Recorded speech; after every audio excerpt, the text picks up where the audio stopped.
हे वत्स, मैं जानता हूं कि तुम सभी की इच्छाएं पूर्ण नहीं हो पा रही हैं। इसके पीछे कारण है तुम सभी लोग किसी चीज को ठीक से समझते नहीं हो और इधर का उधर कर देते हो। लेकिन इस वीडियो में जो उपाय बताया गया है उसे ठीक से समझना और 2 अगस्त शिवरात्रि के दिन कर लेना, फिर आपको कभी निराश नहीं होना पड़ेगा। दोस्तों, श्री शिवाय नमस्तुभ्यम। हर हर महादेव। सभी से निवेदन है कि कमेंट में जय मां लक्ष्मी जरूर लिख दें। हे भगवान शिव, यदि सावन शिवरात्रि में आपके इस भक्त से कोई भूल हो जाए तो क्षमा करना। हम सब आपकी ही संतान हैं और जो इस वीडियो को लाइक करें उसके दुख दर्द और गरीबी को दूर कर देना। शिवरात्रि की हार्दिक शुभकामनाएं। दोस्तों, सावन शिवरात्रि के पवित्र दिन में यहां पर बांधे एक जोड़ी हरी चूड़ी 24 घंटे के अंदर में देखे। चमत्कार शिवरात्रि का जो दिन होता है, मर्यादा एवं यह भक्ति का दिन होता है, भक्ति का समय होता है। शिवरात्रि के पूरे दिन पर भगवान भोलेनाथ जी का नियंत्रण माना जाता है। कालों के भी काल कहे जाने वाले महाकाल शिव शंभू को शिवरात्रि का दिन बहुत ही खूबसूरत लगता है। इस दिन सूखे पड़े बंजर, सूखे पड़े बाग खिलखिला उठते हैं। चारों ओर हरियाली ही हरियाली दिखाई होती है। शिवरात्रि का दिन लड्डू गोपाल श्री कृष्ण को अति प्रिय है। अपने बाल गोपाल रूप में भगवान लड्डू गोपाल वृंदावन में शिवरात्रि में स्नान अवश्य करने आते हैं। श्री कृष्ण सखियों के साथ मिलकर वर्षा आदि में स्नान करते हैं और नृत्य आदि करते। दोस्तों, ऐसा माना जाता है कि शिवरात्रि के पूरे दिन भर भगवान भोलेनाथ जी की पूजा पाठ करने से वह शीघ्र ही प्रसन्न होते हैं। शिवरात्रि का पूरा दिन भगवान भोलेनाथ का प्रिय दिन है। इसकी अनेक पौराणिक कथाएं एवं धार्मिक मान्यताएं भी हैं। दोस्तों, जनसाधारण लोग किसी और दिन पर संयम नियम का पालन करें या ना करें, लेकिन शिवरात्रि में संयम एवं नियम का पालन जरूर करते हैं। शिवरात्रि पर जो लोग व्रत आदि करते हैं तो उन्हें पूरे दिन भर लहसुन, प्याज तथा किसी का झूठा भोजन भी नहीं करना चाहिए, क्योंकि इस समय व्रतधारी भगवान शिव की शरण में होता है। तो आप कोई भी ऐसा पाप ना करें जिससे भगवान शिव क्रोध हो जाए। तो आज की जो वीडियो है बहुत ही सुंदर है, ज्ञानवर्धक जानकारी है। इस वीडियो को अपने फायदे के लिए जरूर पूरा देखना है, क्योंकि अधूरा ज्ञान हमेशा अधूरा फल ही देगा और भगवान शिव का अपमान भी माना जाएगा। इसलिए शिवरात्रि के शुभ अवसर पर वीडियो को अंत तक जरूर देखें और कमेंट में अपनी राशि जरूर डाल दीजिए। यदि हमारे पास कोई उपाय होगा तो वह आकर हम आपके कमेंट के रिप्लाई में जरूर बताएंगे। शिवरात्रि की विशेष महत्व कुछ इस प्रकार से है। दोस्तों, सावन में ही शिवरात्रि पड़ती है और सावन के महीने में ही समुद्र मंथन हुआ था। सावन के महीने में ही माता लक्ष्मी उत्पन्न हुई थी और माता लक्ष्मी को धन की देवी का दर्जा सावन के महीने में ही प्राप्त हुआ था। सावन के महीने में ही भगवान भोलेनाथ भूलोक पर आ जाते हैं और भूलोक पर जिनके घर पर यथावत शिवलिंग रखा हुआ होता है तो उनके घर में भगवान आश के रूप में जरूर आते हैं। दोस्तों, इस माह में भगवान विष्णु योग निद्रा में चले जाते हैं, तो सृष्टि का जो भार होता है वह भगवान भोलेनाथ संभालते हैं।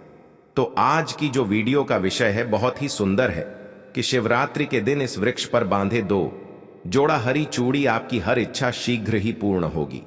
और इस वृक्ष पर सावन में शिवरात्रि के दिन अगर हरी चूड़ी बांधते हैं तो आपकी सभी मनोकामना शीघ्र ही पूर्ण होगी ही होगी और आपका आने वाला समय भी सुगमता पूर्वक से गुजरेगा।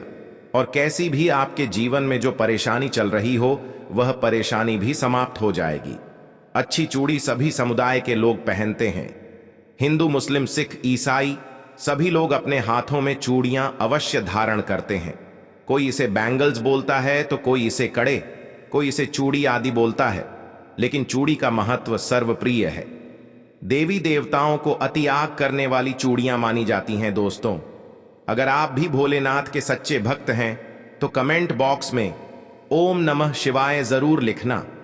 और अगर आप भोलेनाथ से प्यार करते हैं तो एक लाइक जरूर करें। दोस्तों, भगवान भोलेनाथ जी को यह 3 वृक्ष अत्यंत प्रिय है और इस वृक्ष की पूजा करने से शिव पूजा करने का ही फल प्राप्त होता है। दोस्तों, इस वृक्ष के बारे में शास्त्रों में यह भी कहा जाता है कि मनुष्य जाति के जन्म कल्याण के लिए स्वयं भगवान भोलेनाथ एवं माता पार्वती इन वृक्षों के रूप में भूलोक पर अवतरित हुए थे, अर्थात भूलोक पर जन्म लिया था। तो आइए इस वीडियो में जानते हैं शिवरात्रि के दिन हरी चूड़ी का महत्व। दोस्तों, हरा रंग सौभाग्य एवं उल्लास का प्रतीक माना जाता है, जो मन को शीघ्र ही आनंदित करता है। हरा रंग प्रकृति का वह स्वरूप है। हरा रंग प्रकृति का स्वरूप माना जाता है और माता पार्वती भी प्रकृति एवं भोलेनाथ को पुरुष माना जाता है। दोस्तों, हरे रंग का उदाहरण कुछ इस प्रकार से है, जैसे शिवरात्रि के दिन भगवान शिव जी को चढ़ाए जाने वाले बेलपत्र, धतुरा, भांग एवं दूब हरे रंग की होती है। दोस्तों, प्रकृति निर्माण करने वाले भगवान भोलेनाथ हरे रंग से अतिशीघ्र ही प्रसन्न होते हैं। शिवरात्रि के दिन जो महिला हरे रंग की चूड़ी पहनती है, हरे वस्त्र धारण करती है, उन्हें अखंड सौभाग्य की प्राप्ति होती है। दोस्तों, इसलिए कहा जाता है, जितनी भी माताएं बहनें हैं, उन्हें पूरे शिवरात्रि के दिन हरे रंग की चूड़ी जरूर पहननी चाहिए, हरे वस्त्र जरूर धारण करने चाहिए। शिवरात्रि के दिन जो माताएं बहनें भगवान भोलेनाथ की पूजा करती हैं, शिव पूजा करती है, ऐसी माता बहनों को हरे रंग के वस्त्र धारण करने चाहिए और भूल कर भी शिवरात्रि के दिन नीले और काले वस्त्र किसी भी महिला को कदापि नहीं पहनने चाहिए। ऐसा माना जाता है कि इस रंग के कपड़े पहनने से महिला के पति पर कष्ट आते हैं और उनके पति की आयु कम हो जाती है। तो दोस्तों, इस वृक्ष पर शिवरात्रि के दिन किसी भी समय जरूर बांधे। हरी चूड़ी दुर्भाग्य आपका सौभाग्य में बदल जाएगा। कैसी भी आपके ऊपर परेशानी हो, गरीबी हो, कष्ट हो, कर्ज हो, तकलीफ हो, जीवन में जो परेशानी हो, वह सारी समस्याएं समाप्त हो जाएंगी। दोस्तों, केवल शिवरात्रि के दिन अगर आप यह उपाय करते हैं, हरी चूड़ी इस वृक्ष पर बांधते हैं, तो आपके जन्म जन्मांतर की गरीबी भी मिट जाती है और शीघ्र ही आप और आपके शिवरात्रि के दिन यह उपाय करने से मनोकामना पूर्ण होगी। तो दोस्तों, वह वृक्ष कौन से हैं? आइए जानते हैं। प्रथम वृक्ष है शम का वृक्ष। शम के वृक्ष के बारे में ध्यान से सुनिए। तो शम का वृक्ष माता पार्वती का एवं भगवान भोलेनाथ जी का मिश्रित स्वरूप कहा जाता है। इसलिए दोस्तों, शमी के वृक्ष को उमा महेश्वर वृक्ष भी कहा जाता है। पूरे शिवरात्रि के दिन भर शमी के वृक्ष पर माता पार्वती एवं भगवान भोलेनाथ जी का वास माना जाता है। शिवरात्रि के दिन पर गोधूली बेला पर प्रदोष काल के समय, अर्थात दोस्तों जब न ही दिन हो और ना ही रात, अर्थात संध्या काल के समय, तो इस वृक्ष को संध्या काल के समय में, गोधूली बेला में या फिर प्रदोष समय में इस वृक्ष को छूने से पाप, दोष, कष्ट एवं परेशानी शिवरात्रि के दिन पर छूने मात्र से समाप्त हो जाती है। दोस्तों, शिवरात्रि के पवित्र दिन पर अगर शमी वृक्ष की जड़ पर कच्चा दूध डाला जाए तो भगवान शिव शीघ्र ही प्रसन्न होते हैं एवं माता पार्वती का ढेर सारा आशीर्वाद प्राप्त होता है। दोस्तों, शमी के वृक्ष का महत्व कुछ इस प्रकार से है। भगवान राम रावण पर आक्रमण करने के पूर्व भगवान राम ने शमी वृक्ष की पूजा की थी और पांडवों ने अपने दिव्य हथियार भी शम के वृक्ष के नीचे में दबाए थे। शम का वृक्ष जिस घर में लगा होता है, उस घर का कल्याण हो जाता है और उस घर में सभी प्रकार के भौतिक सुख का वास माना जाता है। तो दोस्तों, शिवरात्रि के दिन शमी वृक्ष पर उमा महेश्वर का ध्यान करते हुए 2 जोड़ी हरी चूड़ी एवं हरे रंग का रिबन जरूर बांधना चाहिए, या फिर हरे कलर का जो भी आपको श्रृंगार आदि मिल जाए वह आपको जरूर बांधना चाहिए। जैसे कि हरे रंग की मेहंदी, हरे रंग की बिंदी आदि या हरी चूड़ियां जरूर बांधनी चाहिए। दोस्तों, कैसी भी आपकी मनोकामना हो वह एक ही बार में पूर्ण हो जाएगी, क्योंकि इस खास समय पर यानी शिवरात्रि के समय में भगवान शिव खास तौर पर वास करने आते हैं धरती पर और शमी के वृक्ष में स्थायी रूप से वास करते हैं। शम का वृक्ष छूने मात्र से आपकी मनोकामना शीघ्र ही पूर्ण हो जाएगी।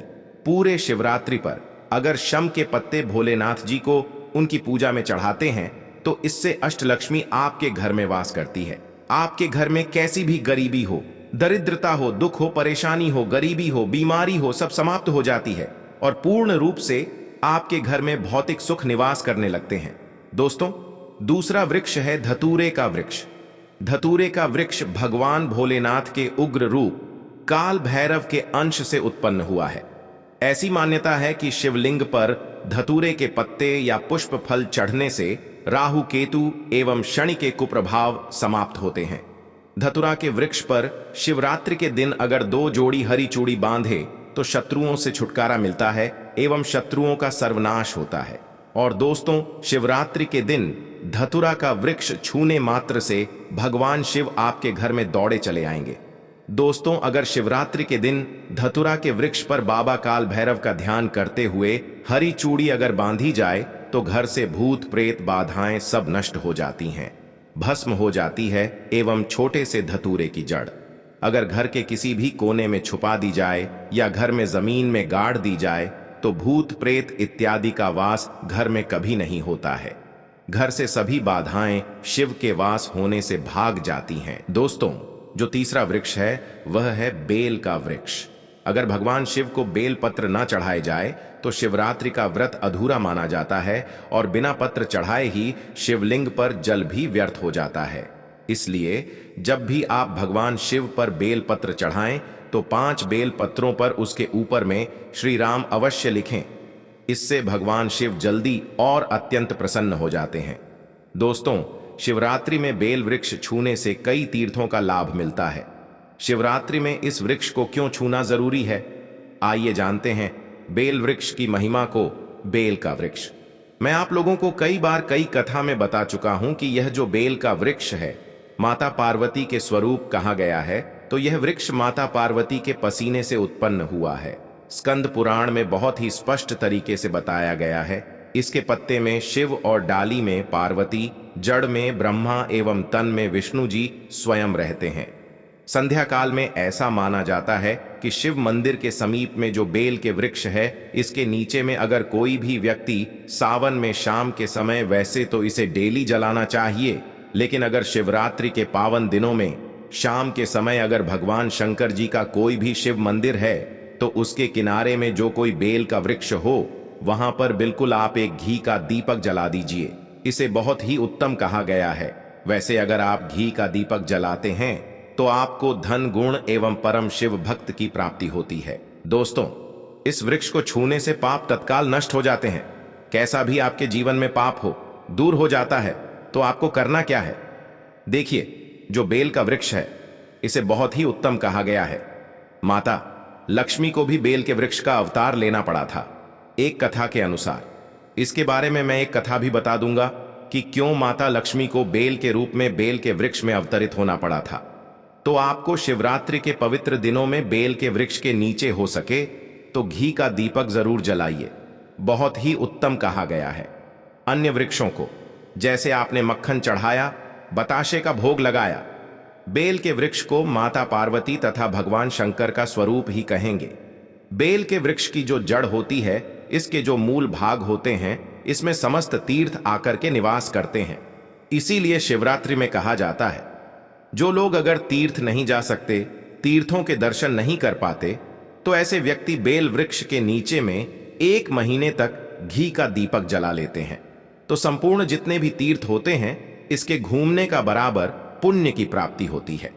मैं इसलिए सारी जानकारी, गुप्त रहस्य जानकारी बताता हूं, जिससे आप सभी दर्शकों को कल्याण हो, दर्शकों की बिल्कुल ही आध्यात्मिक उन्नति हो। सभी को धन की जरूरत नहीं होती, किसी को पुण्य की प्राप्ति की जरूरत होती है। कोई आध्यात्मिक उन्नति करना चाहते हैं, इसीलिए इस प्रकार के छोटे छोटे गुण भरे रहस्य जानकारी वीडियो में बता देता हूं। दोस्तों, अब करना क्या है? सावन के शुभ मंगल दिनों में इस वृक्ष को छूना है। माता पार्वती से प्रार्थना लगानी है कि हे माता पार्वती, आप ही शक्ति स्वरूपा हैं, लक्ष्मी हैं, धन की देवी है, आप ही संसार को चलाने वाली देवी हैं। इस प्रकार से प्रार्थना करते हुए इस वृक्ष को छूना है और बोलना है, मेरी गरीबी मिटाए माता, मेरी निर्धनता को मिटाए, मेरे जीवन में चल रही परेशानियां, सारी परेशानियों को दूर करें। इस प्रकार प्रार्थना करते हुए आपको एक कपूर और एक लौंग को भी जला देना है और एक काम जरूर करना है। जलाने के बाद इस वृक्ष को आपको बोलना है कि मैं भोग स्वरूप आपको धतूरे के पत्ते एवं धतूरे के फल समर्पित कर रहा हूं, आप स्वीकार करें। दोस्तों, इस वृक्ष की जड़ के नीचे में भी आपको धतूरे के फल एवं पुष्प को, पुष्प है तो पुष्प भी रख सकते हैं, फिर पत्ते रख दीजिए। और अब वृक्ष आपको छूना है प्रार्थना करते हुए कि हमारी गरीबी मिटाए, हमारी निर्धनता मिटाए, बिल्कुल ही आपके जीवन में कभी गरीबी नहीं आएगी। और एक प्रार्थना जरूर करना है, किसी की हाय लग गई हो, बद्दुआ लग गई हो, किसी का दोष लगा हो, जिसके कारण हमारी आध्यात्मिक उन्नति नहीं हो पा रही हो, तो आप जो है हाय बद्दुआ एवं किसी का दोष लगा हो उसे तुरंत दूर करें। शनि राहु केतु का अगर दुष्ट प्रभाव लग रहा हो, नवग्रहों में से कोई नवग्रह हमें पीड़ित कर रहा हो, या फिर कि भी हमारे पूर्वजों द्वारा किसी भी प्रकार का हमें पितृदोष लगा हो, क्योंकि पितृदोष लगने के कारण व्यक्ति की आत्मिक उन्नति भी नहीं हो पाती, तो आप बोलना कि समस्त प्रकार के दोषों को आप दूर करें, अपने अंदर में खींच लीजिए और आप हमें दोष मुक्त कर दीजिए। तो इस प्रकार से आपको यह प्रार्थना करनी है और एक काम आपको जरूर करना चाहिए। आपको सावन के समय धर्मशास्त्रों में कहा गया है, बहुत सारे लोग भी बताते हैं, हमारे गुरुजी भी कहा करते थे, सावन के दिन अगर बेल के वृक्ष की जड़ में मिश्रित युक्त मिश्री, जो मिश्री आती है खड़ी खड़ी, आप सभी दर्शकों को जरूर पता होगी शक्कर टाइप की होती है, तो आपको मिश्री डला हुआ दूध अगर आप इनकी जड़ में डालते हैं तो ऐसा कहा गया है कि ऐसा व्यक्ति कभी निर्धन नहीं होता। ऐसे व्यक्ति के जीवन से किसी भी प्रकार से अगर लक्ष्मी रुष्ट हो चुकी हो, ऐसे व्यक्ति पर मां लक्ष्मी भी प्रसन्न होती है। ऐसे व्यक्ति के जीवन में धन का अभाव नहीं होता। ऐसे व्यक्ति फिर रोग रहते हैं, निरोग काया प्राप्त होती है। आप चाहते हैं तो यही क्रिया नीम के वृक्ष पर भी कर सकते हैं। नीम के वृक्ष पर माता लक्ष्मी निवास करती है, समस्त दैवीय शक्ति निवास करती है नीम के वृक्ष में।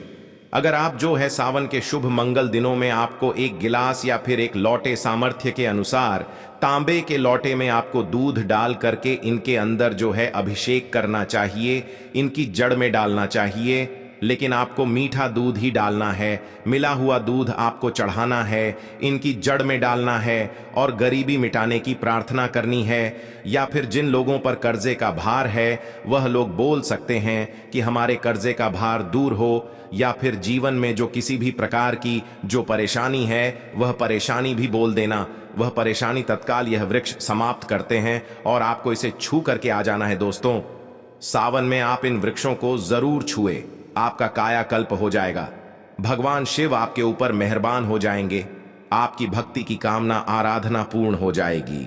तो दोस्तों, आशा करते हैं आज की प्रस्तुति आपको अच्छे से समझ आ गई होगी। हे लक्ष्मी माँ, जो भी इस वीडियो को लाइक करके चैनल को सब्सक्राइब करें, उसके घर में कभी भी किसी चीज की कमी ना होने देना।